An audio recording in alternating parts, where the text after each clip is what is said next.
Hello, my name is Ben Wyman and I'm the manager for the Centre for Fashion Curation, and welcome to this evening's event. It's titled Fashion and Curating, Debating the Disciplines. And this research centre was recently formed at the LCF. And I work alongside Laura Thornley, who's actually very busy helping get the final people in. And we pulled together a series of programs of exhibitions, events and publications. And we also work with Paloma Dolzon, who's also helping to get the last few people in. And she works with Ligaya Salazar and Alison Maloney in their work in the gallery and in the international program. I'm very pleased to introduce you to the people who are taking part in the panel tonight. They're all members of the centre, except for our chair, who I'll introduce you to separately in a minute. And they all contribute to the expertise on offer. I'm going to be very brief because, Amy, if you wouldn't mind just turning to the, where you can find out all the information about the people on the panel. The UAL Research Centre, Centre for Fashion Curation page. You can go straight to the site, the UAL site, and there's a research tab that you can click on, and you should be able to find the centre there. If you can't find that, then you can just search it on an internet search engine. And also, there's a separate page, the UAL Research Staff page, and that has separate individual biographies of each of our panel members. Tonight, I'm just going to very briefly introduce you to the titles of each of the people on the panel. First, we're very lucky to have two directors of the centre. The first is Amy Delahaye, right at the end there, if you don't know her already. And she is Professor and Ruth Steen Hopkins Chair of Dress History and Curatorship. We have our chair, Carol Tulloch, next. I'm going to talk about you in a second, Carol. Judith Clark, next to Carol, is a Professor of Fashion and Museology. The other centre and panel members are, we have Alison Maloney, and she is a curator of the international programs. We have Jane Holt, and she's a senior research fellow for the archives. We then have Dr. Sean Cole, who is the program leader at LCF for the Culture and Curation program, and that includes the MA in Fashion Curation. And we also have Claire Wilcox. She's Professor of Fashion Curatorship, and she was a senior curator at Fashion at the V&A before taking up 2 years of Convent Hair in 2013. To help the panel, and you out there in the audience, to identify and develop threads of ideas and themes emerging across this evening, we are very pleased and happy to have another eminent academic amongst us to act as our chair. I'm not going to embarrass you, I promise. You will, all day. Carol Tulloch is Professor of Dress, Diaspora and Transnationalism, a role she juggles between UAL and the V&A. She is a member of the Transnational Art, Identity and Nation Research Centre based at UAL. And again, you can find that under the list of research centres at the UAL. It's called TRAIN for short. Carol has written and curated on dress and textiles associated with the African diaspora and explores the associated material and visual culture. Her curatorial work has developed these ideas, including celebrated exhibitions such as Black British Style, which she co-curated with Sean. Her continuing research explores the self through the styled black body, autobiography and biography, cultural heritage, cross-cultural and transnational relations, personal archives, and what she refers to as style narratives. I'm very pleased we asked Carol to chair the symposium. I witnessed her chair a panel last week at a conference on Taste After Bourdieu. She deftly challenged 3 academics to offer up rigorous, searching, imaginative papers on taste and the home and everyday. She very cleverly introduced a stimulating task. No, I'm going to say it because it was great. Where she challenged the 3 presenters to develop ideas for themes for their papers. Carol sent them a photo of a material artifact, a champagne glass from her parents' glass cabinet, as inspiration for the panel to bounce ideas around each other before they presented. Some might have considered the glass kitsch, but after listening to the panel Carol chaired, I think we can question the taste of those people. It is this mix of the gentle, personal narrative and insightful, rigorous overview in Carol's work that I hope we emulate tonight. Before the discussion begins, some housekeeping. We are filming this evening's event, as you can see quite clearly, and hopefully that you saw the signs on the door as well when you entered. Exits are where you came in, so if there is an alarm, it's not a test. Please leave the way you came in, down the front entrance. Disperse for 10 minutes, and then hopefully everything will be fine. We can come back in. And toilets are just through here in this corridor, just turn to the left. And we're planning on having a 10-minute break at some point this evening, maybe around 7 o'clock. We'll leave that up to Carol to judge. She can work out a quiet moment in the discussion. There probably won't be any quiet moments. You might have to I'm not sure. I'm going to hand over to Carol now to take the reins of the evening and hopefully begin a critically friendly interrogation and debate surrounding the discipline of fashion curating. Thank you.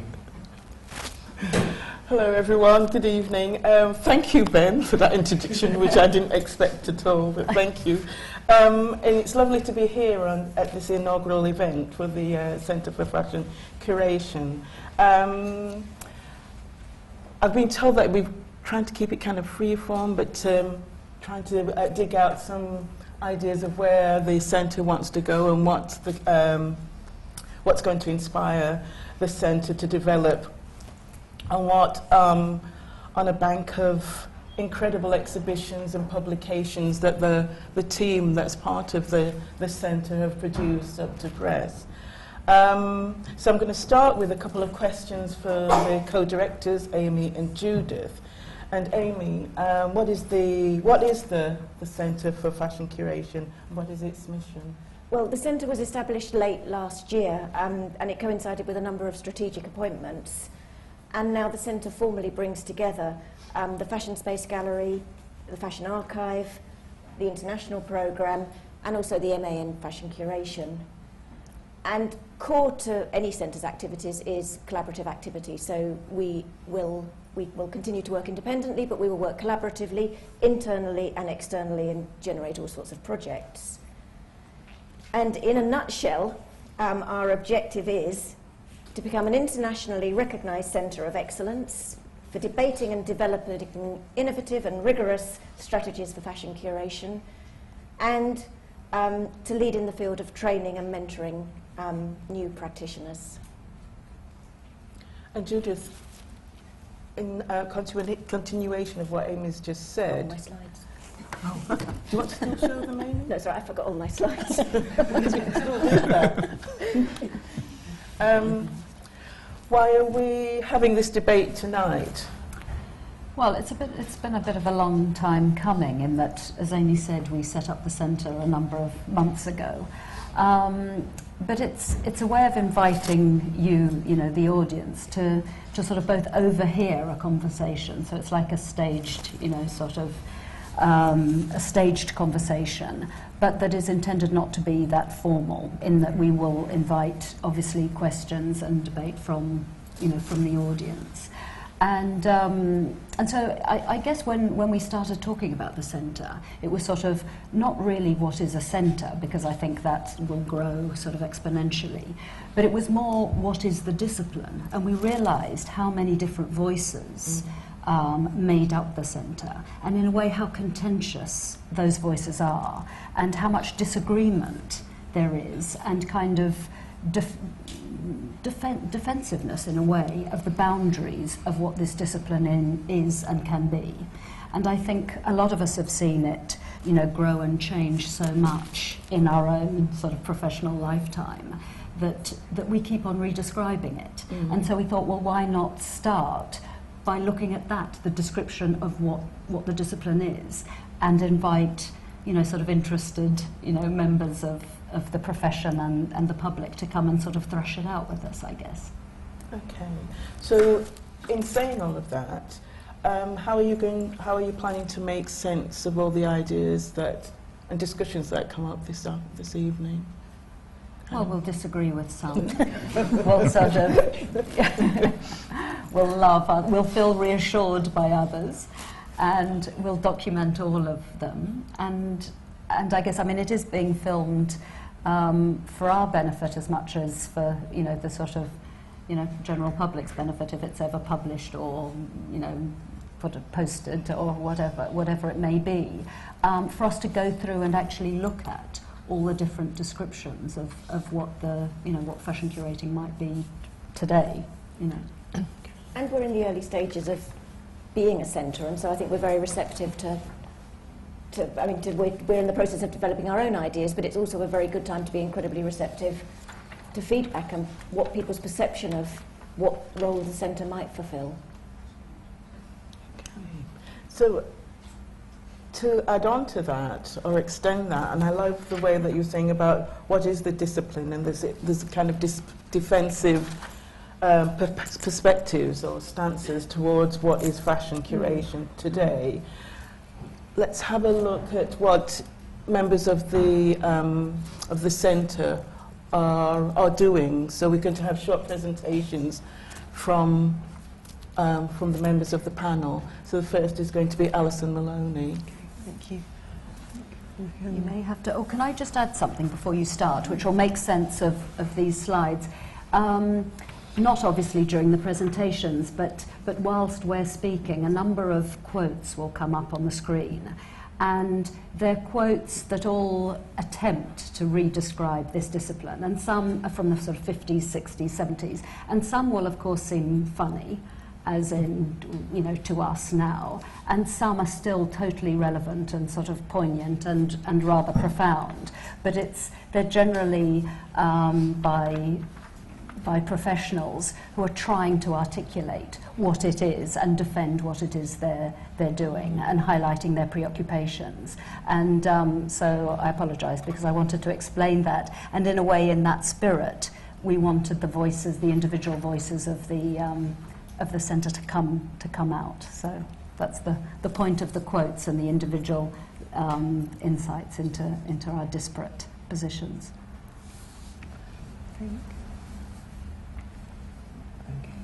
Mine is less of a presentation and more of an introduction to me as an emerging curator within this discipline. I joined the London College of Fashion in August last year as in a new role for the college to develop an international exhibitions programme. I joined LCF from an organisation called the British Council, whose headquarters are in London but which has offices in over 100 countries around the world. I worked as the fashion advisor for the organisation in a cross-disciplinary department which covered architecture and design. And although I covered mainly the work in fashion, I also worked in the other disciplines as well. As the British Council doesn't have a venue or a location as such, its offices, as I said, are dispersed around the world. I've never worked within one venue or programmed a series of events or exhibitions within a museum space that is constant. Instead, I've worked in diverse spaces around the world which are specific to the audience which the exhibition was trying to reach.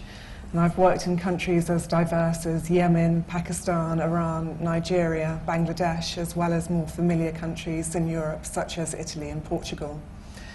My work is focused on collaboration, mainly. I enjoy collaboration, and I think that enhances my ideas and my approach to curating exhibitions.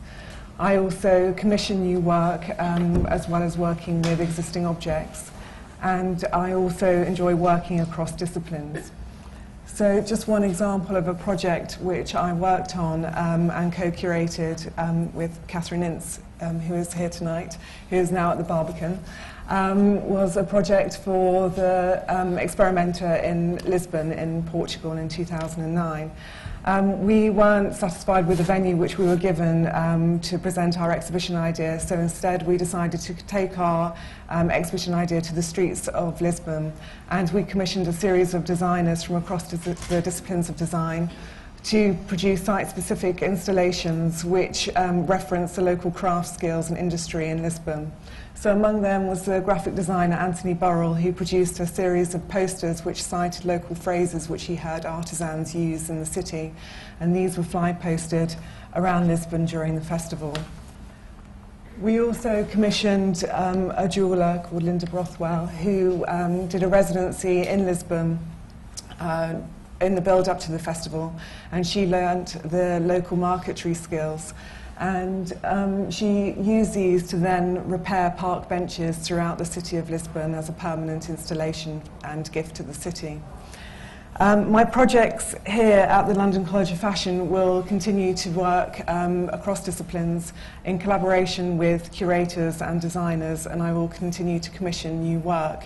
One project that I'm currently working on with Judith Clark and Amy de la Haye is a response to the Venice Architecture Biennale proposal set forward by Rem Koolhaas to the National Pavilions, and we're developing a project around fashion and modernity in 1914, which will launch later this year. I'm also going to tour a series of small exhibitions to audiences who can't access exhibitions easily.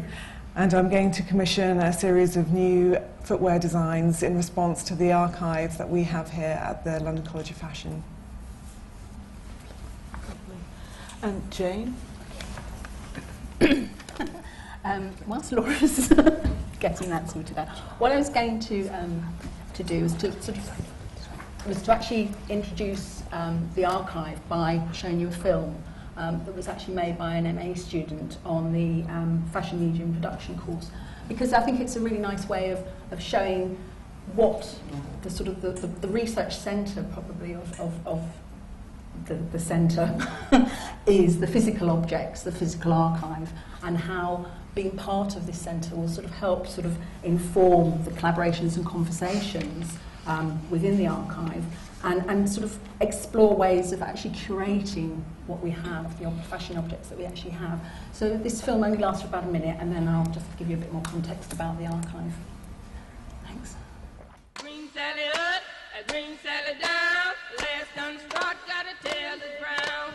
Green Sally up, green Sally down, last done start, gotta tell the ground. Green Sally up, green Sally down, last done start, gotta tell the ground.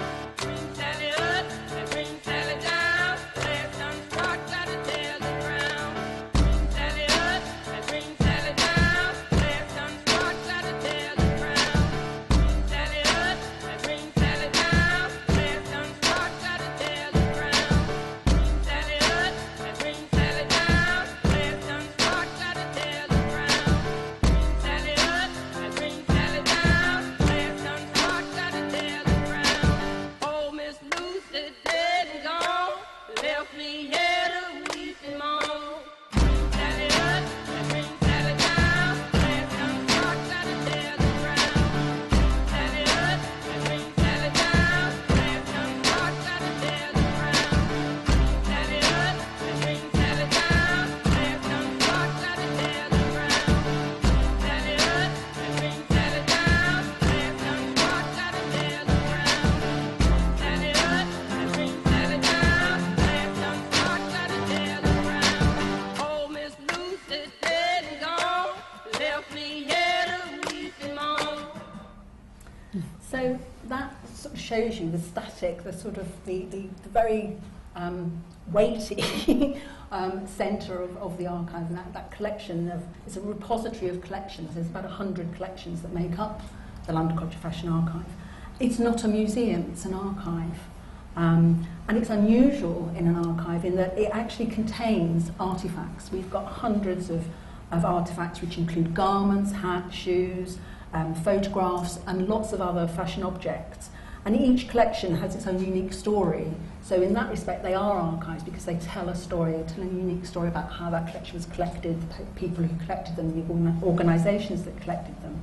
But they are interconnected with shared narratives.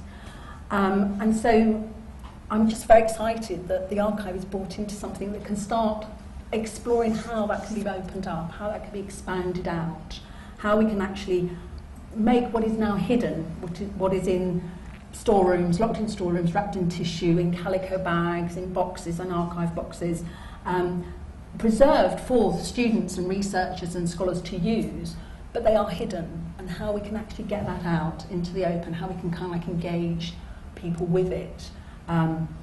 We don't have an exhibition space. We do loan stuff out to the collections, but to exhibitions. But the key thing is that we encourage people to come in and handle. It's very much a handling collection. It's for students and researchers to really investigate, to scrutinise and interrogate, and to interpret and reinterpret what they're seeing. And so I'm really pleased to be part of this. And I'm hoping that, you know, we can sort of really think about what the archive is and how we can really sort of bring it forward, make it more accessible, stop it being so hidden. So, thank you. Lovely, thank you, Jane. Sean? Thank you. The Curation and Culture programme is a new programme within the graduate school, and I think it was very insightful of our relatively new dean, and with the support of our head of college, Francis Corner, to focus on the importance of curation within the college. And while, as Amy said, the MA Fashion Curation will be a very serious part of the centre, what I would like to think is that the rest of the courses within that programme, which include History and Culture of Fashion, Fashion and Film, Fashion Futures, Costume Design for Performance, an MSc in Applied Psychology for Fashion and an MA in Psychology for Fashion Professionals, that can all look at culture and curation in different ways, and I think will allow perhaps some interesting conversations about how we situate curation and what curation can mean and what fashion curation can mean and what the boundaries of fashion curation are and can be going forward. I thought I should just say perhaps a little bit about myself and my engagement. I'm delighted to be part of the centre. Oh, I thought there were some pictures there, but they're not. Never mind, that's fine. Don't need pictures. For many years before I came to London College of Fashion, I was a curator at the Victoria and Albert Museum, where I met, I think, most of the other members of the centre, so there's an interesting relationship there, I think. I did a number of jobs while I was there. I worked in the prints and drawings department, where I had responsibility for the fashion-related collections. So, similar to some of the things that Jane looks after, it wasn't actually the garments as such as fashion photography, fashion illustration, fashion designs, bizarre mixed ephemera, but kind of building up that way of thinking about fashion. And then I moved to the contemporary programme, where fashion was a very big part of that, but fashion within a broader context. So in some ways what the centre is doing, thinking about the contextualisation of fashion. While I was there, I curated a number of fashion-related exhibitions, Dressing the Male, which looked at the representation of men and fashion through fashion plates. With Carol, as Ben mentioned, we co-curated the Black British Style exhibition and a number of events around that. Part of the contemporary programme was about not necessarily traditional exhibition curations, but installations, events, such as the Friday Late, where I got to work with Claire.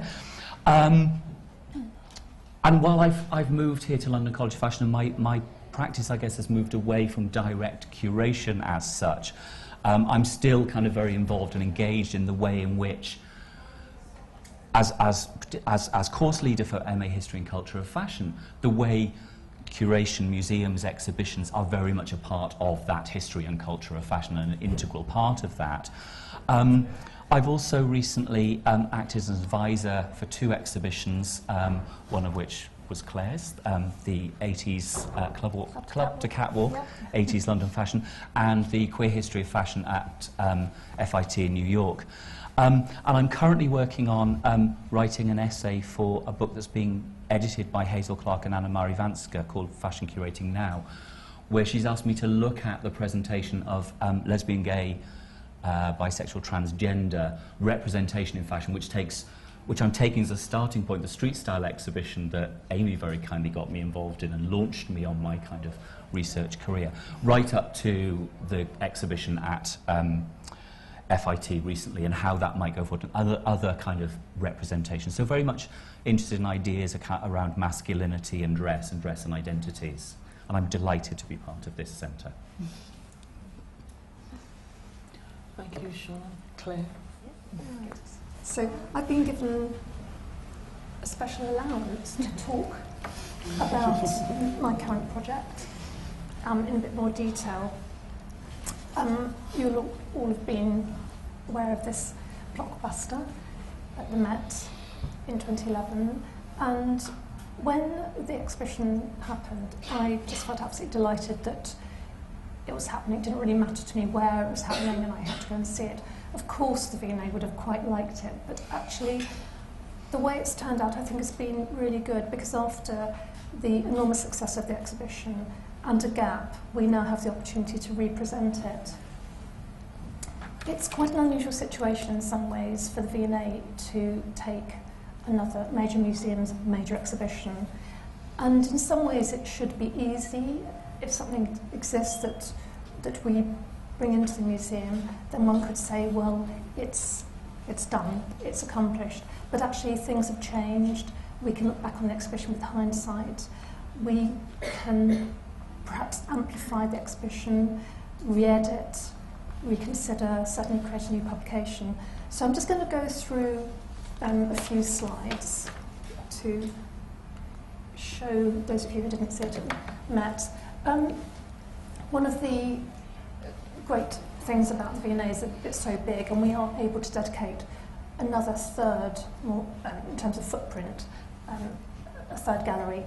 We're not actually adding another third quantity of objects. We simply have more space to enjoy the exhibition, because I think one of the things I felt in the Met show, I went in the last few weeks, halfway through I felt absolutely panicked because I couldn't see a way forward or a way back. It was so chock-a-block, so we're giving it more physical space. We're also changing the entrance to the exhibition, again because we have more space, and we are installing this huge neon sculpture.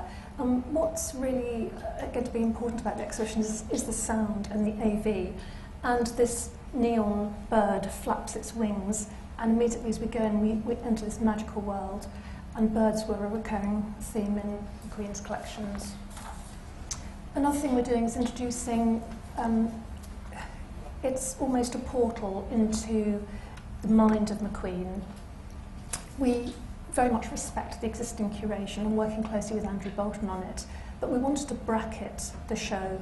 We wanted to assert McQueen's Londonness. Seems slightly ironic that we're starting with Highland Drape, which dealt with Scottishness, but it does situate McQueen at a particular point in time when, with this collection, he had such an enormous impact on the fashion world. And here we're actually going to be introducing his voice, and hopefully that of Katie England, explaining that focus on the metropolis. The next gallery is pretty much the same. This deals with tailoring and silhouette, which recurs in many ways throughout the entire exhibition. So here you see particular cuts, the bunsters, the particular cut of his jackets, which were inspired by a lot of pieces in the V&A.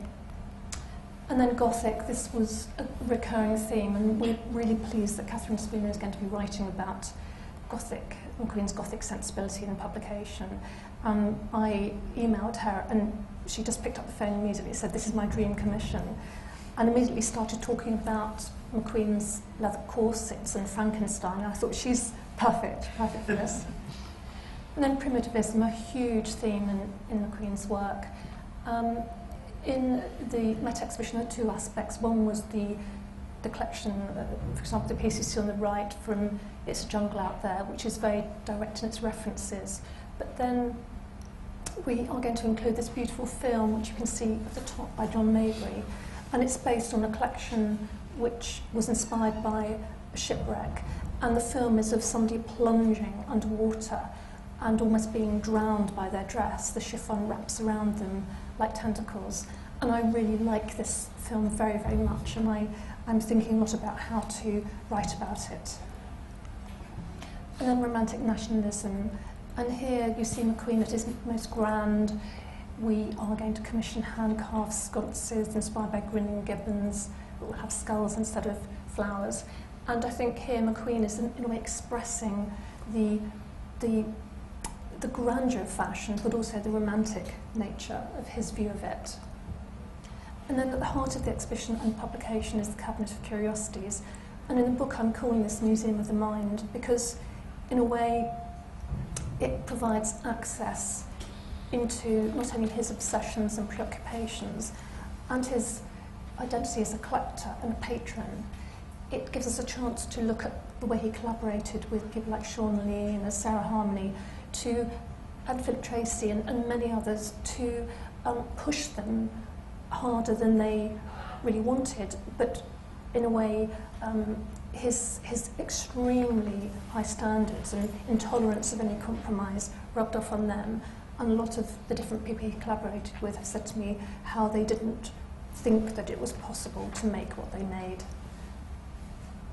And in the publication, Caroline Evans is going to be writing about how these objects speak.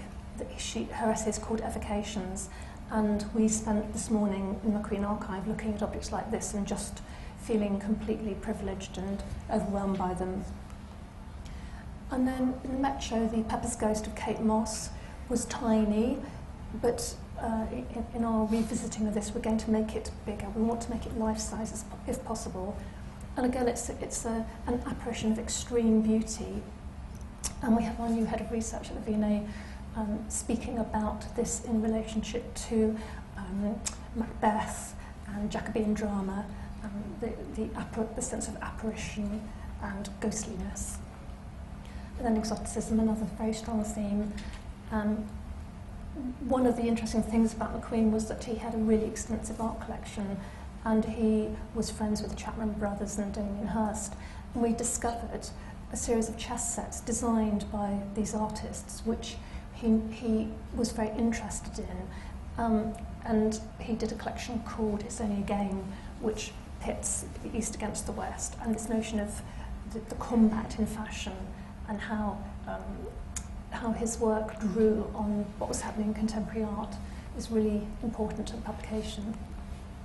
And then naturalism is probably my favourite gallery. It's very museological, it's faded, it's pulled back, it's quite melancholy, it's a bit Miss Havishamish. And I particularly like the dress on the far left with the real flowers that fell out and died as it was being worn. I think it's quite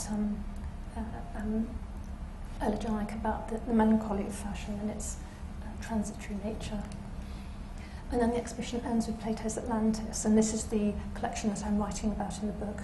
And again, I was looking at those very shoes this morning and just marvelling at the mind that considered that a fashion show, in all its commercial and practical nature, could allude to a Darwinian sense of devolution where humankind is forced to return to the water in the face of catastrophe, and that he should create something so beautiful and lyrical. And not only that, push forward the techniques of digital printing. And so I think it's this marvellous relationship between craft and, I guess, couture skills, but also a sense of foreboding and also bringing in technology. I find this collection absolutely fascinating. These are V&A editions.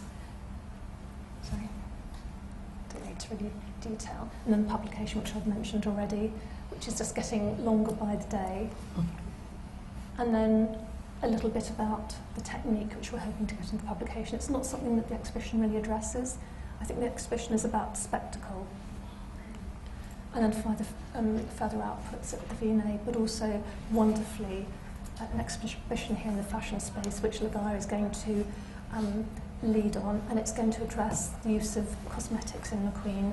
And we're very lucky that Janice Miller is going to write in the book on how, well, I think this is what she's going to do, something on the Freudian interpretation of cosmetics in McQueen's work. Lovely, thank you, Claire. I'm going to go off my plan a bit, and I wasn't quite sure why I decided to just let everyone speak and I didn't say something between each one, but I'm really pleased that I heard each panellist after succession. And things that have come up for me is the grand and intimate statement. So with Alison, and we've worked together, Alison and I, on a project that we did in 6 weeks for the British Council. But it was during when you showed that the bench, you know, using intimate spaces. I know you wanted to kind of have a museum case too that moves around in different spaces. And then Claire's exhibition, Alexander McQueen, a grand gesture, or as you just said, spectacle.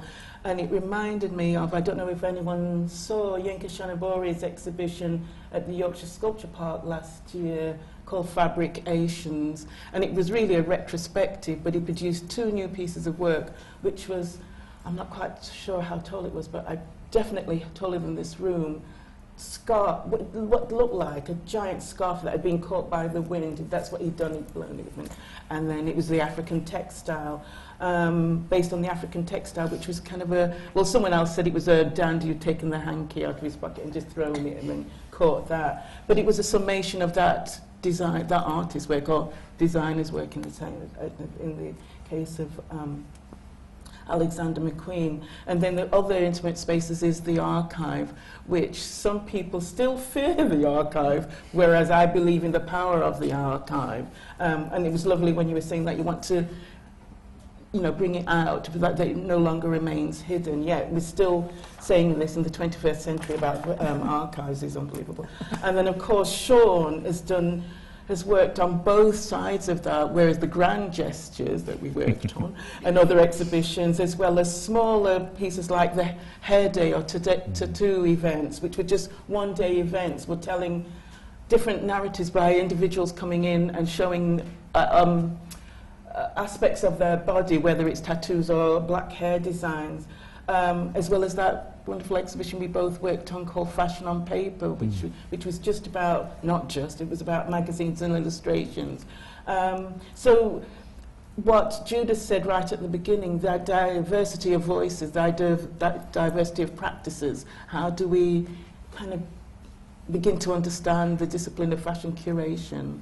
And as I say, I'm going off piste a bit. I was just thinking, let's have some questions from the audience at this point, and then we'll go back to asking questions from the panel. I mean, me asking questions from the panel, but over to you. In relation to Jane's comment about the archives, which is an amazing space, do you think, I was thinking the other day when I was looking through what seemed to me to be stuff, but actually when I started looking through it, I started to think, actually, if I curated this a bit more, I might use it more. And do you think that's the, you know, how you see curation? That if you curate objects and stuff, you'll actually sort of use it more. I think so. I think the archive is a gathering together of certain things. An archive is a particularly unique collection. But within those, there are individual pieces, and those pieces have a story of themselves. And if you can sort of tie up the stories and sort of bring out narratives, then, you know, it opens it up. And just having one piece that's perhaps, for example, on exhibition in a museum somewhere else, that brings people in who sort of say, well, I've seen that shoe in Northampton, what other shoes have you got? And then people start sort of asking about things like that. So, yeah, I think, you know, you can't, an archive is there to keep stuff together, but I'm a great believer that there's no point in having something if it doesn't get used, and the way of getting it used is to get stories out based around the objects. So yes, definitely. And can I add to the answer as well from a sort of, I mean, absolutely supporting what Jane says, but I think in the centre what we're trying all the time to think is what is unique about fashion as opposed to any other media. And collecting fashion, it could be argued, is distinctive, because whereas people might collect ceramics or glass strategically, often when we collect fashion, it creeps up on us. And so garments that perhaps have been bought to wear, they've been stored, at some point often we look at them with new eyes and we see them through the lens of a collection in a way that perhaps with ceramics, you know, you randomly are given one piece or you fall in love with one piece and then you start acquiring. I think that perhaps one of the features that's distinctive about a fashion collection is that quite often it does creep up on the owner.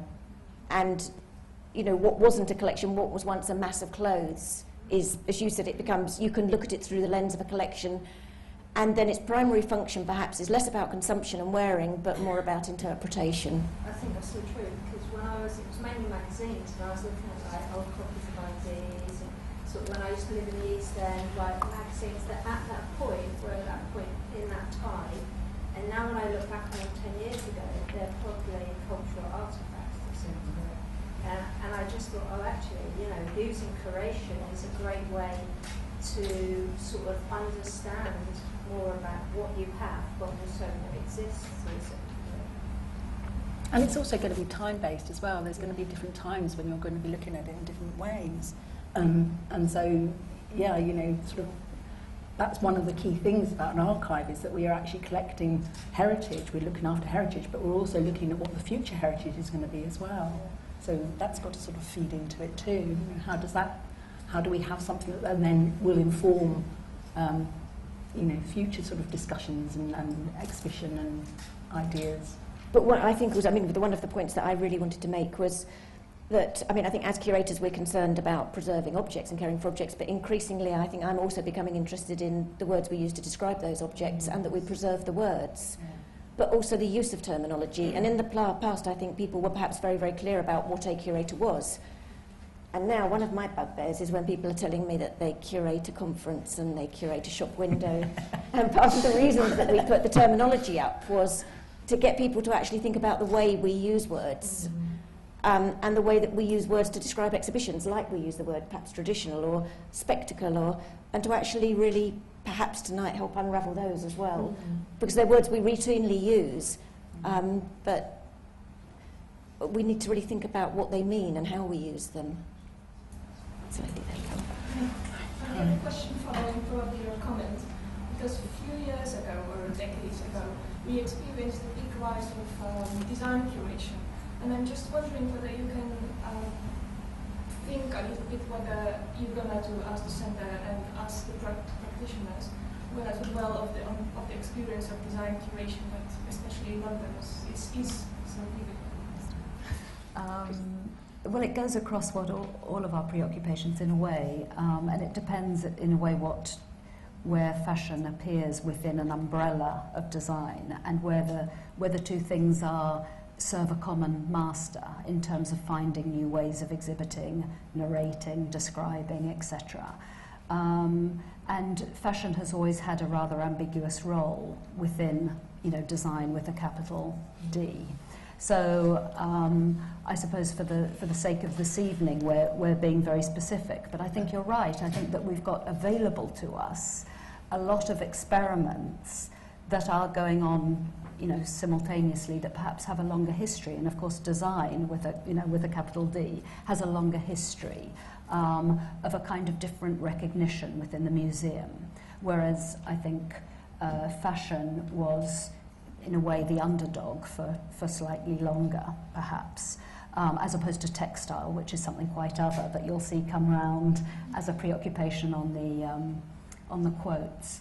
But I think generally people are more articulate about curating and what it might be. And I think it's precisely because of this, in a way that we're having this conversation, that everybody knows what they think they mean by curating or curating design. And in fact it's got very sort of it's got multiple descriptions, both amongst us, and I'm sure all of you have a quite distinct idea of what you think curating design or curating fashion might be. I wonder if, as well, adding on to that whether it's entwined with gender, because when you're talking about design, I tend to think of the Design Museum, which developed from the Council of Industrial Design and tended to be associated with sort of masculinities and what could be perceived as masculine design, whereas fashion comes from a very different history, which was predominantly about women's wear and women curators. And what's very exciting about the discipline now is that is expanding and opening wide up. But I think also it's entwined with gender, the notion of the separate sort of design in museums. Just to add on to that, in terms of your observation, in terms of design curating becoming more visible as well, I think you're right in terms of the MA at Kingston being established. And I think also furniture fairs such as the Milan Furniture Fair, which was traditionally very much a commercially focused industry event, has become over the last 10 years much more about installation, site-specific projects, which again cross the disciplines of furniture design, graphics, and there have been fashion installations there as well. So I think the discipline of curation, not just within fashion, but across the board, is definitely a discipline which people are looking more closely at in terms of an occupation that they might go into. And in terms of my practice, I'm very inspired by the work of people like Daniel Charney, who is a design curator, and the way that he approaches experimental ways in which he presents furniture and product design, and also the work of institutions like the Architecture Foundation, where they do site-specific work and try and bring in local audiences into their foundation to speculate about what architecture in the built environment is. I was thinking it's slightly off curation in a way, but it is related. I was thinking about the way in which the discussion around disciplines develop and the way in which, you know, there was a new design history that came out of art history that became a new subject. And it's the way in which we're now hearing, you know, fashion studies as a kind of new way of thinking about fashion and dress, as a kind of interdisciplinary approach, as opposed to a kind of very traditional costume or dress. And, you know, we won't get into those, or we might get into those debates. But I think, you know, there are lessons to be learned, aren't there, in how we think in a kind of either narrow disciplinary way or a kind of cross into transdisciplinary way about where fashion sits and where fashion and curation sit in relation to what's gone before in opening up a subject. Can I add to that in terms of V&A? When I first joined the V&A in 1979, there had been for many, many years just one curator dealing with the whole of fashion. And the 20th century fashion curator was a relatively recent appointment, and the appointment was met with great hostility from, I guess, more traditional textile curators, which links back to what Judith mentioned, in the sense that textiles were serious and fashion wasn't, and yet the two are totally independent. And I think that so much has changed in my world, in V&A, which is, until I came to RCF, pretty much the only place I'd ever worked. And it seems that, on the one hand, you could argue that museums have woken up to the commercial potential of exhibitions, but I prefer to think that that's a byproduct of a growing realisation that this is a vast sea of fascinating and unplumbed depths that can have so many different ways of being interrogated. And just within the museum itself, the way that we work in different departments, with the library, with the Archive of Art and Design, with Word and Image department where we first met, with the New Contemporary team, which I headed up for about 18 months, and the sense that just within the microcosm of one museum, we have this state of constant revelation about connections. And if I can give you an example, somebody, sorry to bring it back to McQueen, but I get very tunnel vision about my projects.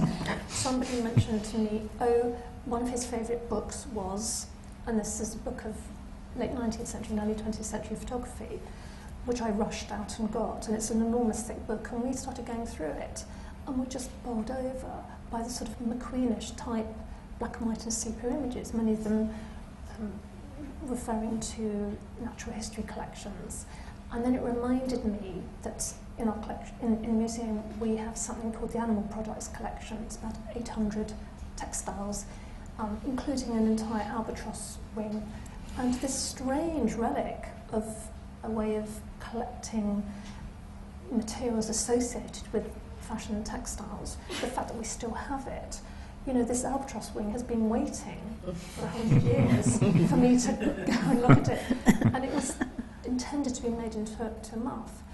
And then, in terms of these photographs, I showed them to our photography curator, Susanna Brown. She said, "Oh, well, half of them in the V&A's collection." I thought, "Oh, it's just, you know, too much." So we're going to bring them into the publication. But if you multiply that geography of a museum into the wider landscape of life, all different aspects of it, and think about the potential for research into fashion from many different aspects, it's absolutely mind-boggling. And life just isn't long enough to do everything and to do all the exhibition ideas and books that we want to do. So my view is that the more fashion curators, or whatever we call ourselves, there are, the better, because actually the more we look, the more we find. There was a minute Hello there. Hi. I'm just wondering, when we think about fashion creations, normally we think about exhibition in museum, but how can we place fashion creation outside museum framework? Sorry, what framework? Museum, like a museum exhibition framework. Where can we think about fashion creation outside? Well, I mean, by doing all sorts of outreach projects, the sort of projects that Alison's doing, for a start. I mean, sort of, so if you can't get people to come to the museum and to the objects, ideally we take those objects to the people, and so that we're inclusive in our practice. And I mean, Ben's MA thesis was about dealing with museums and mental health issues, and lots of people, you know, feel they perhaps for various reasons can't leave their home. and so sort of exploring online solutions. Absolutely, I totally agree. I mean, to give an example, Sean, you got involved in this as well, I think. It occurred to me as we approached the millennium all those years ago that the V&A wasn't doing anything, and I'd left it too late, there's no gallery space, whatever. So we got photographers all over Europe to photograph people on the street in a 12-hour period, up to midnight and after it. And then the idea was they would all send their photographs in early January, and we turned them into posters. And we put them in the poster holders in the tunnel between South Kent Tube and the V&A without asking permission. And luckily it was thought okay, but there's always somewhere to put stuff. And I just need to add to that, my husband was one of those photographers. Can you, with the EJ. Beanie? Hello, I'm from the University of Brighton, and I've spent the last 5 years studying under the close supervision of Lou Taylor, and we're very object-based, and we have a collection. And my question is, I did an exhibition in our local shopping centre that related to the local history. 900,000 people walked past my 6 glass cabinets. And the reaction, the centre was inundated with positive feedback. My mum did that, I used to live in this street, this, da-da-da-da-da. Taking the dress history out of the museum into the public, I think, is a formidable way of expanding the importance of dress history and getting it out, because that's what it's about, because people wear clothes. Do you have a proactive plan for this centre to engage your students to communicate outside the London College of Fashion?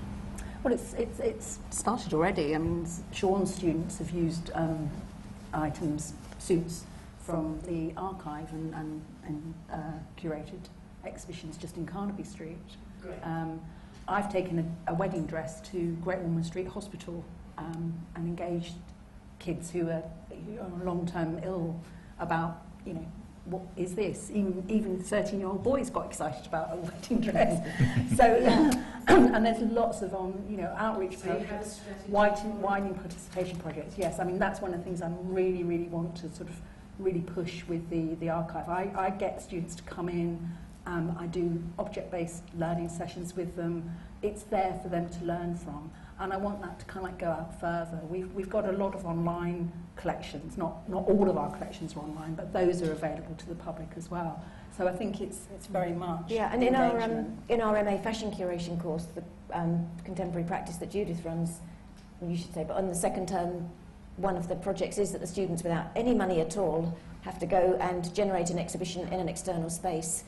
And we've said that if it came to it, it could be hypothetical, and every single year they've achieved it.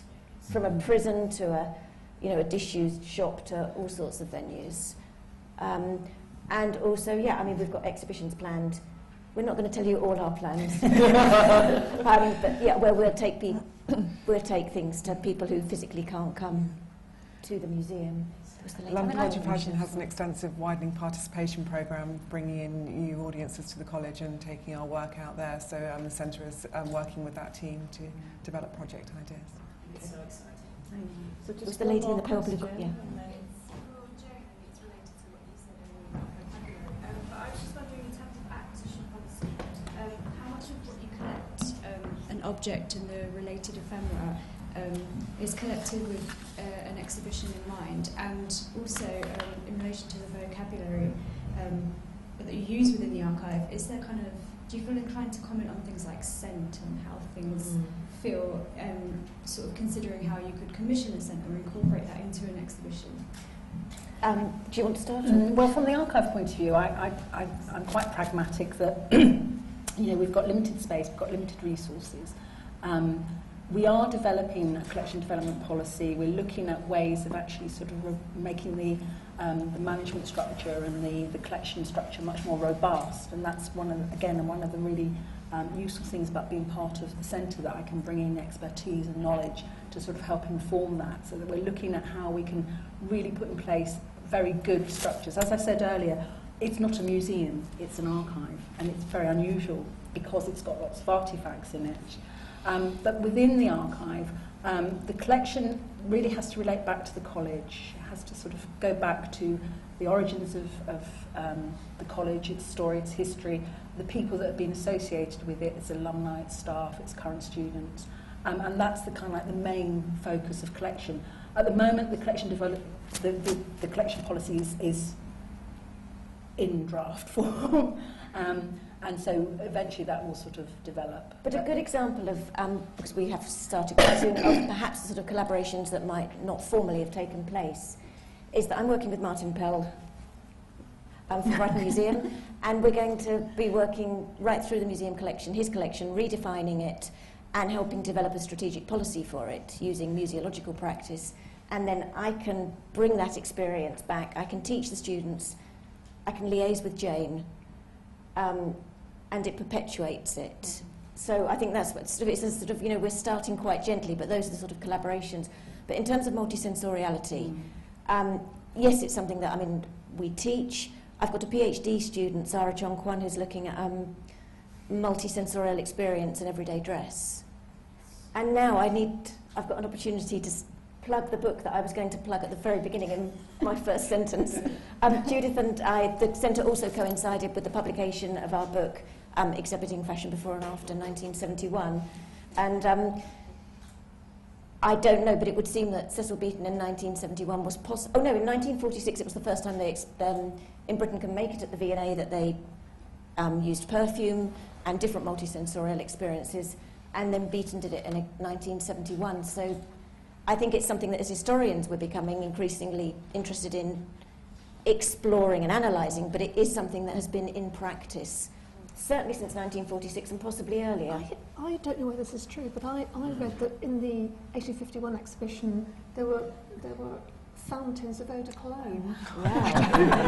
There's a lucky PhD in that. Yeah, but really interesting. I mean, so yes, we are really interested in multisensorial experience. So in terms of the vocabulary that you might use in the archive, are you tempted to sort of comment on a slightly musty smell or a lingering flame or something like that? Well, when we're sort of describing the objects, I don't think there's any. Yeah, I suppose I'm just used to the musty smell, so I don't know. But it informs our writing, I think. Yeah, I mean, the garments, I mean, a lot of the garments actually show the wear, they show the life lived, and, you know, they've got stains down the front. We don't clean them, we just make sure that they're stable, that they don't have any insects living on them, particularly moth, and that they're not going to sort of completely disintegrate as soon as you try and sort of store them. We've got a beautiful silk chiffon Tia Porter skirt that the hem stuck up with sellotape, and it's like, oh my God, I can only don't touch that. And you know, there's cigarette burns, and there's wine stains, and there's goodness knows what on the fronts of the garments, and there's sweat stains, and they're all there to kind of like give the story of that object. Kind of. And the unique nature of that object, which is fashion, in a way that we mark our clothes and we imprint them with wear, in a way that perhaps we do mark. I mean, obviously people who make ceramics mark the ceramic, but we don't in everyday life mark our furniture or physically change it. So again, that multisensorial experience, it could be argued, is quite or particularly specific to fashion. Sorry. I was just going to say that, you know, as we encourage the students to use the archive, you know, part of that as well, you know, Jane is a one-woman band doing a fantastic job with a mass of objects. So one of the things that, you know, we've had lots of conversations about is how, if a student goes into the archive, if they use the objects, if they explore the objects, part of the quid pro quo is that their investigation, perhaps particularly where they're doing a material culture analysis and thinking about, you know, how Sarah's particularly thinking about new ways and that, you know, that can add to the information that Jane has either inherited from previous archivists or that, you know, there are new collections coming in that she doesn't herself have time to do. So I think, you know, it can be a kind of collaborative process, can't it, where different people looking at the same object which I think, you know, relates Yeah. back to so many people's But it's all to work do here. with our own Think position. about it differently Yeah. and can offer a new Yeah. perspective on something Yeah. you think you've told the whole story about, and suddenly someone sees it differently Can I add or smells something? it differently. Yes, that question. Because I think it's a very good question for another reason as well. As in, when you describe something, do you say it's musty? And one of the things about being a curator is how subjective and how objective you are, and what we're allowed to be. How subjective are we allowed to be as curators? And this has been central to a lot of the debates, because the minute you put your own opinion, let's say, into the equation, it raises all sorts of other questions. How objective are you? Which is why captions can be so banal. And they can be so banal because the curator has removed himself or herself from the equation. And I think it's a very interesting sort of site of experiment, if you like, that this little sort of unassuming, often, you know, text next to an object can be a site of such debate. And I think you're at the heart of it in that sense, of whether you allow yourself to write the word, you know, musty on the description, or do you have to stick to size, date, you know, material, you know, perhaps at best state of decay. I was in a I was in a conference last week, and there was a woman from ICROM, which is an international organisation supporting museums, and she did the most amazing workshop, she said, whereby she just got people to come into the room, and then she said, stay exactly where you are. She got an unspecified object, and she got them all to sketch it and describe it. And the bottom line was that everybody sees it from quite literally a different perspective, depending on their position in the room, but also it makes you question the perspective you use when you describe that object and what your own cultural positioning is, but also your own physical positioning at a point in time. And I thought that's such a wonderful exercise that makes that so explicit. Oh, sorry. Yeah. But I need to introduce Jeff, because I didn't say that when I mentioned our book that Dr. Jeff Horsley, who was Judith and my PhD student, wrote it with us. And I'm sorry, because I meant to say you'd written it with us. No, I was just going to add that I'm fascinated by... sorry. I'm fascinated by Judith's comment, because one of the things I think that we rarely touch on in discussing curating is the process of authorship and an ownership of authorship. And I'm fascinated when you use the word allow, because my first question is, who does or doesn't grant permission for what does or doesn't happen, and how that relates to curatorship as a process of authorship, but also, as I've always seen it, as a process of self-expression. And I think that notion of self-expression in relation to subjectivity and objectivity is something that I think is really interesting to explore as a curator. Can I just add something? I know that's really naughty because I am a chair, but it's just a very interesting point. Now you've got ultimate power. I'm asking Carol. But it's just, I did an exhibition at the Women's Library around, they invited me and it was their theme, around advice on the teenage girl. And the lovely Edwina Ehrman told me about a pair of jeans that they had at the Museum of London, which belonged to a young woman who was anorexic and died in a fire. And I thought, where do I start with these? Because the jeans was incredibly thin. And I thought, I don't know where to start. And I thought, I'll ask her parents, they were both still alive, do they want to write a caption for this? Write as much as they like, and I can work with them to edit it. But the person was a fashion historian. And so she wrote the text within the allotted 50 words. It was an incredibly moving text, but it was perfect because it was them speaking about their daughter, being quite honest about her illness, but also about her loss. And that thing of, I just wanted to be there as the person who chose the object, and they agreed that it could be there, and then let them say what they wanted to say about their daughter. So that thing about, I think that's lovely, that process of authorship. I think that's a really fantastic way of explaining that. So can I just add I guess what I'm talking about? Oh, thank you.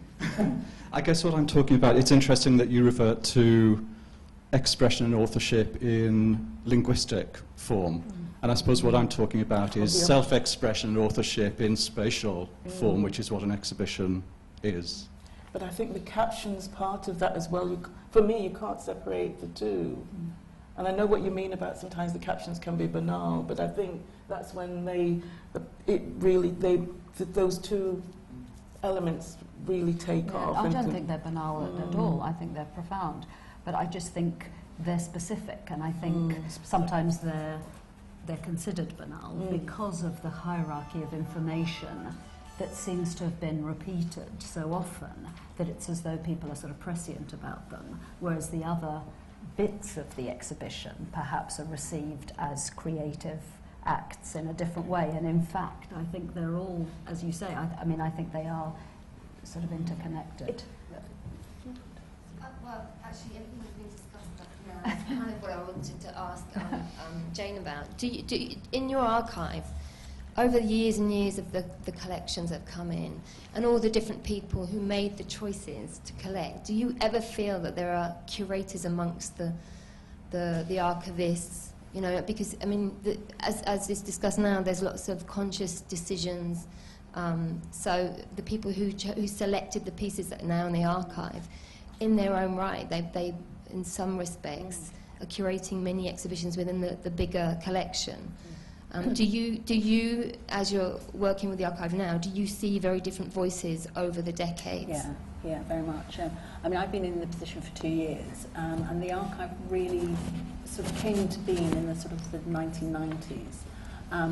And its core is the story of the college, and that in itself is a very interesting voice, because the person who brought that together was the first head of college for one of the constituent courses. And so you get a really interesting voice there of what she collected and what she kept.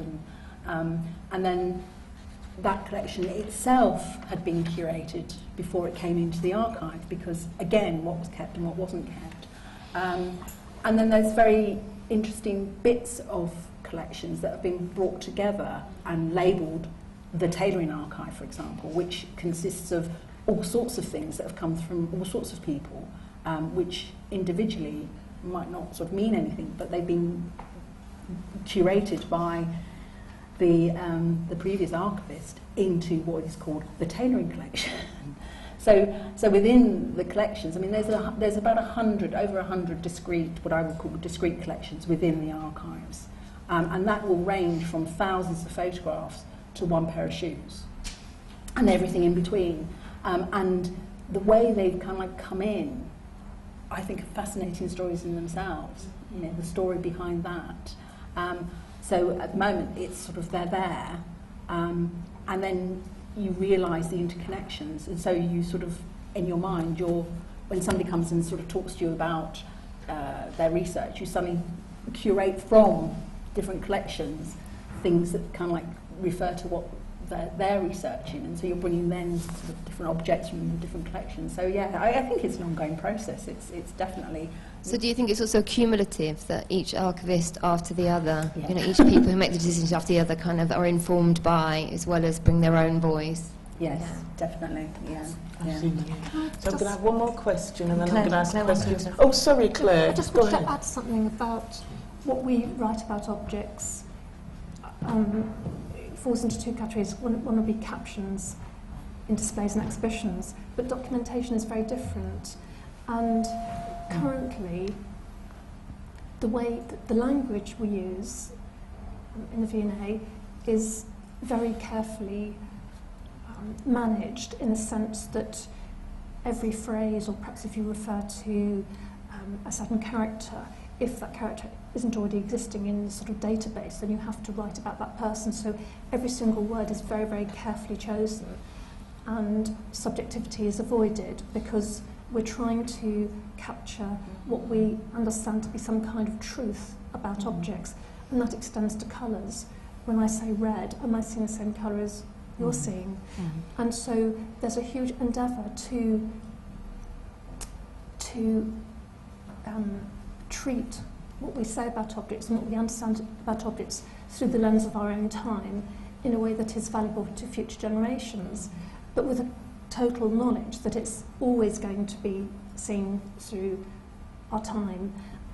So, because of that, we record every single change. So if I change a word, one of my colleagues' sonnets labels, captions or database entries, then that's recorded. So there's a paper trail going back to the extent that we have kept every single early record. So, for example, a shoe might have come in sort of 1875, and it just says shoe, Persian. We keep that because it's a record of its time as well. And I think that it's from that, writing creatively about objects is a beautiful thing. But to my mind, I would feel very adrift if I was simply invited to respond subjectively to something without understanding what it was made from, what its dimensions were, where it came from. So I think in a way the rigour of the documentation allows creativity for exhibitions. So one more question and then...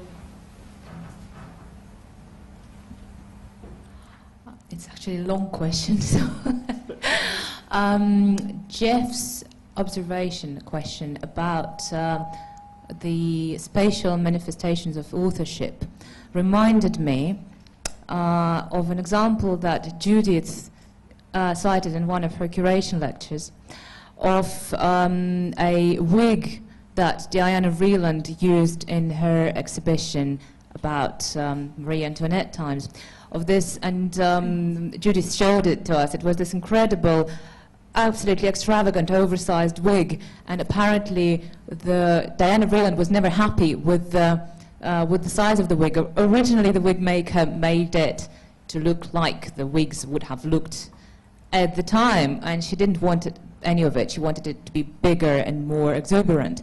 And the reason why she wanted it was, sorry, Judith, correct me if I'm wrong, was that she wanted to reproduce the effect the wig would have had within the visual culture of that era, rather than the actual dimensions. And this brings me to a question that I think feeds into what Claire was just talking about, and also what feeds into what a lot of the slides have been talking about. How important is accuracy, historical accuracy in fashion curation, and how does this relate to the authorship? And that's why I said it was a very long question, because it's a big topic. I mean, my feeling is that we'll all disagree on this. So, I think that this is a roll up your sleeves moment.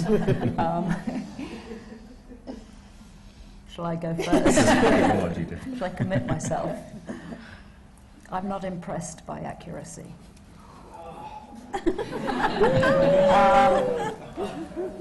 Because, and I will qualify this, because in some instances, of course, there is a historical endeavour, and that's unequivocal. So in part, I'm being intentionally sort of facetious, but in part, I'm entirely serious in that it depends what your project is, and I think I agree with Claire that the more the merrier, because there are so many perspectives on this subject. And so it depends whether you're talking about dress history or whether you're talking about museology. Because one is interpretation in the way that Diana Vreeland saw it in the project that you cited, such that exaggeration stands in for exaggeration. And so if it's not the same, distance from the forehead to the head of the wig that was, its 18th century counterpart, then how do you communicate this? So you can either communicate it by having an accurate reproduction of the wig and putting in a caption, everyone thought this was really big at the time, even though it doesn't look quite as big today, !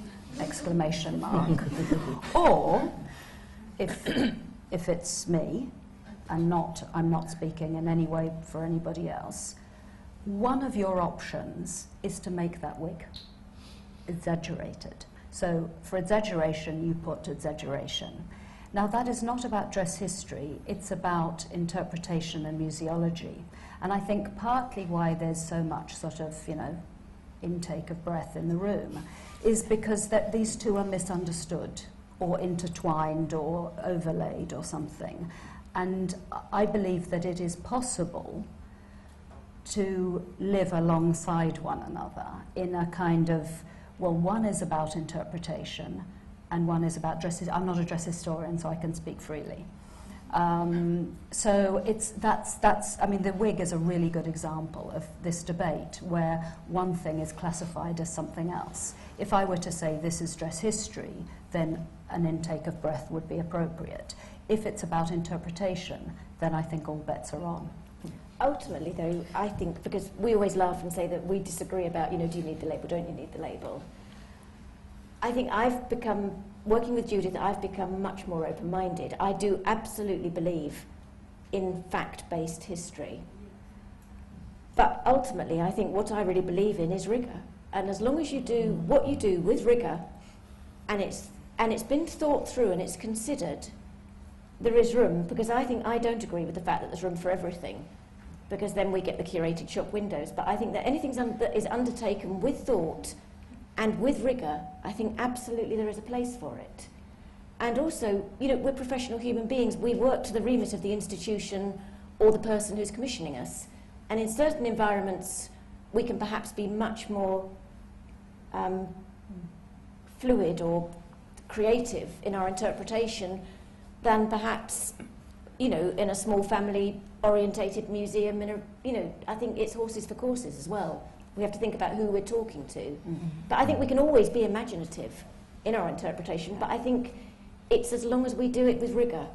And I think that's what we really want to get through in our centre, that we're receptive, we're open-minded, but that rigour is the core that runs through it. Yeah. So I wouldn't do that with a wig. No, but it's about definition. But I like it.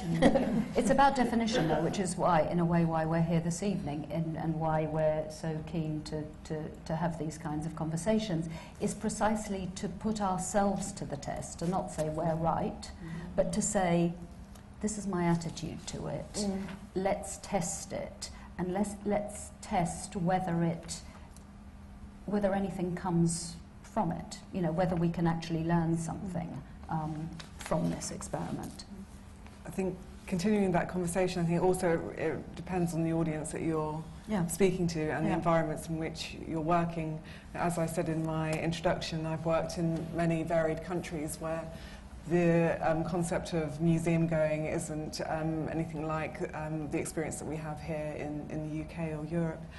And for an example of an exhibition that I worked on where I commissioned Judith as the exhibition designer was an exhibition of jewellery which toured to the Middle East, and this was very experimental jewellery for the most part. And so for an audience that might not be familiar with this kind of work, where jewellery in the context that I was talking about could be made from paper or plastic, going to a series of countries where it was very much still in the tradition of precious metals.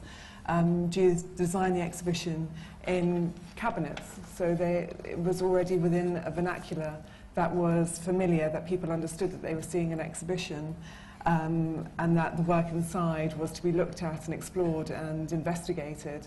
And I think that if that exhibition had been presented here in London and I had commissioned Judith to design the exhibition for, say, somewhere like the Design Museum, then we could have been much more experimental in the approach to the exhibition design to reflect the work as well.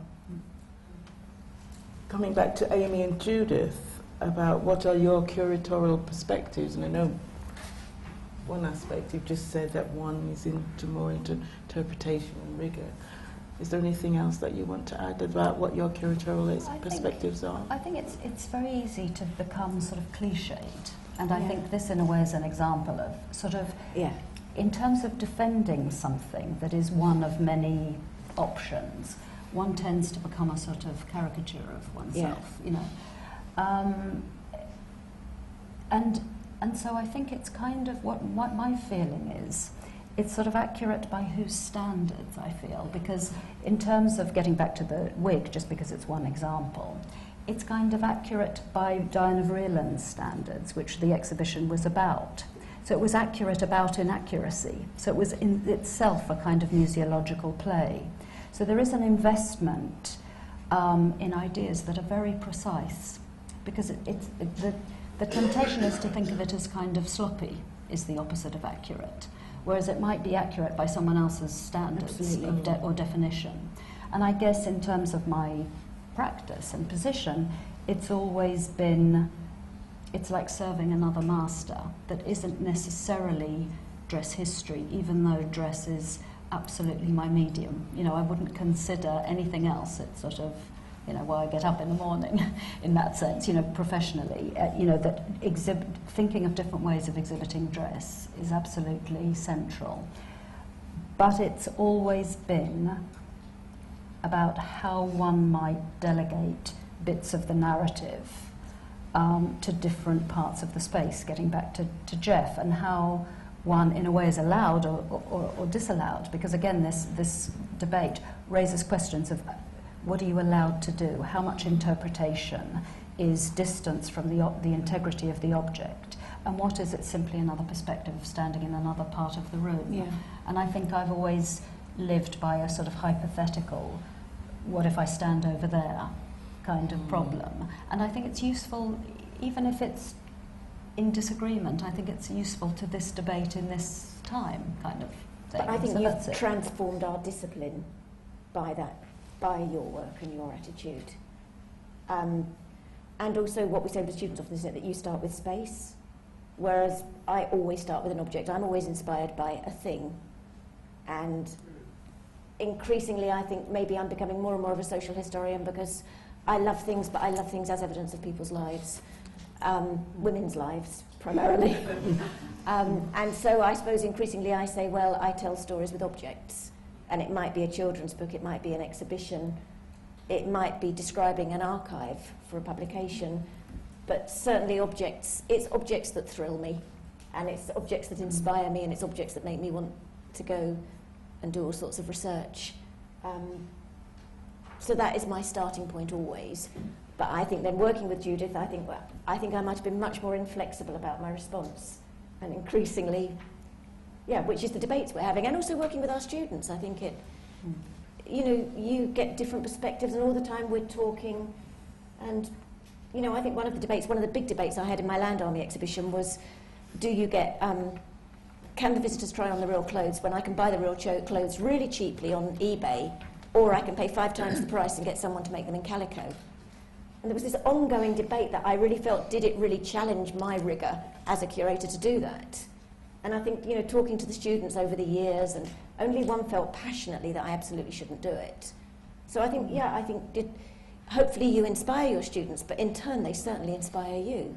And in turn, working with Jeff, I think I saw exhibition making practice again through a very different lens. And it was rigorous, and I was completely impressed. So yeah, it's about being receptive, isn't it, as well? Can you expand on that, about working? I'm not sure we ever came to a resolution on that, but we did discuss text in exhibitions. But I think your argument, I mean, if you said a bit more about what you think about authorship, is very interesting. And also I was interested the way you defined yourself always as an exhibition maker, and I think we come back to that terminology again. How is an exhibition maker distinctive from a curator? I think that would be one of my questions to the panel here. I sometimes think that if curation was in a different institution and funded in a different way, it would probably actually be about 6 different specialist disciplines. Yeah. And I think in a way, because of how curation's funded and because of where curating is, it's kind of stuck as being one person doing 6, 7, 10 specialist jobs. And I feel a little that can prohibit curation as a profession developing. If you look at advertising, for instance, my partner works in advertising. There are people working in advertising who do a job that's a 20th of the professional knowledge and work of curators. And it feels that there's not enough, the curating hasn't been split into professional activities. But there's a bit of us that wants to do it all. I was just going to say, do we want the split? No, I do agree. I see completely what you're saying. Does anyone else want to comment? I mean, I think, you know, it's interesting thinking, you know, we've been talking quite a lot, haven't we, about curating as the formation of an exhibition, and we come back to this exhibition making, and Claire alluded to, you know, a whole other side of it, which is you know, back to the kind of, and I'm sure it came up on here with definitions I haven't really been watching, but, you know, it's about someone who cares for something, isn't it? Which is sort of more like what we're saying Jane does, and we're calling her an archivist, but could we equally call her a curator? And I think, you know, you're right, Jeff, that I think it's a weird position, isn't it, that in some ways the term is being expanded by that, and I think I side with Amy in that kind of what I might say is a misuse of the word, you know, an overuse of the word, to kind of describe a whole set of things that people have done for a long time that seems to want to validate, in a way, something that somebody's doing, and somehow calling it curating seems to over-validate it. And I'm quite curious and interested in the way that curating or curation has become a word that validates doing something that can be editing, and what's wrong with it being editing. So I'm trying to think where I was going with that. I think we're in an interesting position where we're trying to define and perhaps trying to create definitions of a subject, but also there is great scope. And I think while curating has gone on for a very long time, and museology is a long-standing profession and academic subject, in some ways it's also very young. And perhaps it's about that way in which we kind of think about what it can be and how it can open up and what the strands of it are that allows for something more like what you're asking, why don't we have? I do agree that the base role of a curator could be defined very simply, and I always think it's very useful to think about the root of the word in terms of curiosity and the notion of looking after a collection of housekeeping. And if you look back at how many of the national collections were created, as with yours, they're created from smaller collections, from the Europhropolis collection of ceramics to the Harrods gift of shoes. And these collections, which become larger collections, have a kind of organic life. And I think of the curator as a sort of baseline job is to keep it all together and occasionally rearrange it. And yet, as time has gone on in the decades that I've worked in the profession, more and more is expected of the curator. For a start, you're suddenly visible. You're accountable. You always were accountable, but you're suddenly visible in a way that people like me, who would rather live in a cupboard, are forced to. I guess we're forced to extend our capabilities. We have to be good communicators, not just through the written word in academic journals, but we are expected to engage, quite rightly. We have to understand scientific developments in conservation and curation. We have to understand the agenda of fundraising. We have to understand the needs of the public are changing. And actually, it just gets more and more complex. So you're absolutely right. I mean, I can think of at least a dozen aspects of the curatorial role, and it would be great to divide them out a bit. And I think what's been really helpful for me and my colleagues is the relocation of our collection off-site, because the collection, which is now at Blythe Road, has at last been stored properly. And actually, as with the sort of rigour about documentation, I think that it's liberating. It allows creativity. If you're struggling in a small room with poor lighting and it's terrible air that you're breathing, it really doesn't encourage you to stay and think, I'll just go and look in that top cupboard. You think, no, I'll just head back to the office. Whereas the new centre at Blythe Road, I think, is immensely liberating in the sense that you can see the objects, there's space to appreciate them, and you can understand, if you put this with this, what happens. Before, when the objects were scattered all over the museum, you could never put A with B. Now we can do that, and there's big tables, and there's room to study and to think. So just a simple mechanical enhancement of storage facilities, which, by the way, costs millions, has actually, I think, changed our lives and the way we regard the objects. And yet they're the same objects that we had before. The objects haven't changed. We've changed. That's my aim, is to have a centre like that for our Come and join us. No. Want our own. Sonnet, Stanfield. I wanted to agree with what what's been surprising over the last 15 years is how widely expanded the role has become. And in addition to the things that Claire mentioned, I think one of the aspects of the role of the curator associated with an institution is the kind of the social work element, as we call it, this kind of the public-facing interaction when you're beholden to an institution and therefore have a requirement to respond to inquiries, to visit people's homes, to assess potential donations.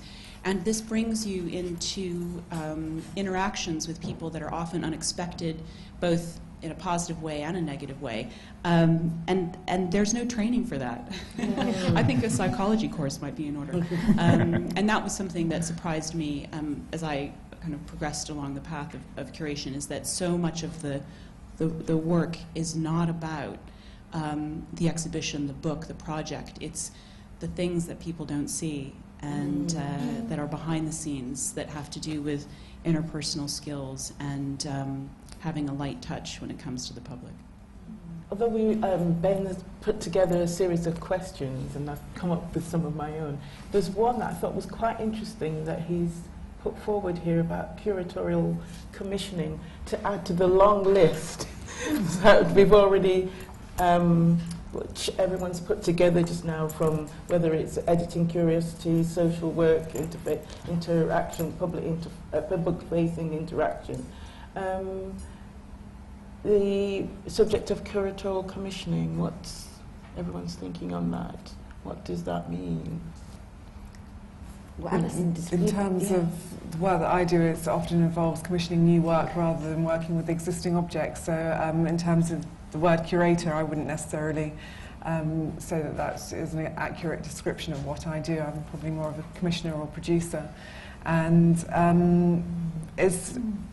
commissioning has been something that I started doing at the British Council, and that became about through site-specific installations or because venues weren't particularly appropriate for a particular topic that we were looking at. And it wasn't something that I consciously went into, but the more that I commissioned work, the more that I found that it helped me in terms of interpreting and thinking about new stories and new ways of communicating about fashion and dress to a wider audience. And for me, fashion is about storytelling about a place and a time and particular cultures.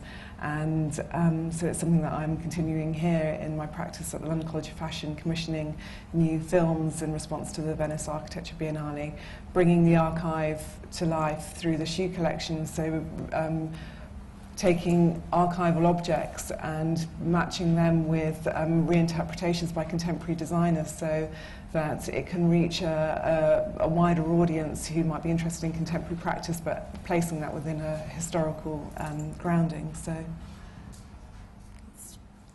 whereas I think I 100% want to be commissioned. We're coming to a close, and this is, I don't know why I keep thinking of this. It's probably a difficult question and you may not be able to answer, but I've just written a reflective piece on a series of exhibitions I've done in London and Croatia, and the only way I could understand where I was going next was to reflect on those exhibitions, and then the only way I could really get to understand what I was doing was to kind of do a spider chart. And I have at the centre the title of the exhibition and the archive that the exhibition was built on, and then from that all the new themes that had come out of that. So, based on all the things we said today, and I could go through some of the points. What is the discipline? Sometimes it's defensive, but what is at the centre? We've got this idea of the different approaches or the different aspects of what a curator is. Alison's just brought up something new in using the term commissioner or producer. There's that idea of, whether we're talking about interpretation or dress history or rigor, whether it's the caption is about the lovely thing about description through the lens of our time, which Claire mentioned, but there's also the documentation, the caption of documentation. So with all of that, what, for each one of you, is at the centre of curation for you, based on all those things going on? Is that too difficult a question? Yeah. Sorry. Mine's a passion for objects. Okay. Judith? Certain objects. Certain objects such as? That appeal to me. Okay. Okay. I don't know how to answer that. Are we all being asked? Yeah, so each one, please. Okay. Sorry. Who's that, Judith? I'm not sure.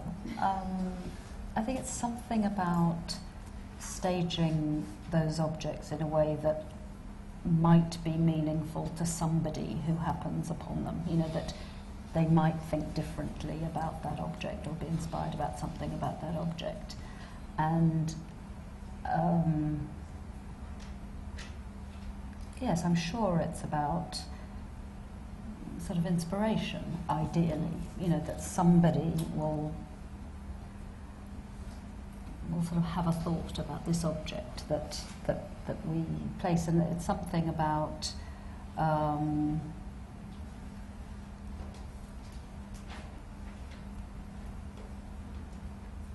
the body's in there somewhere.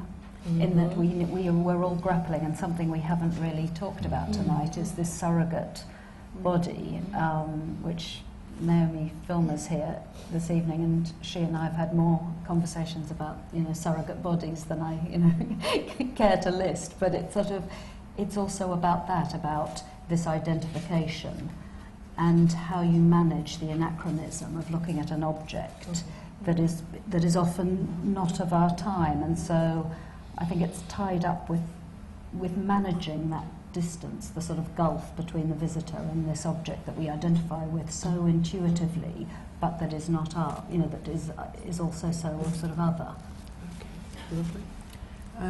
I think for me it's about, curation is about storytelling, and so it's about finding a medium in which to communicate that story, whether that's using existing objects or commissioning new objects or commissioning a film. I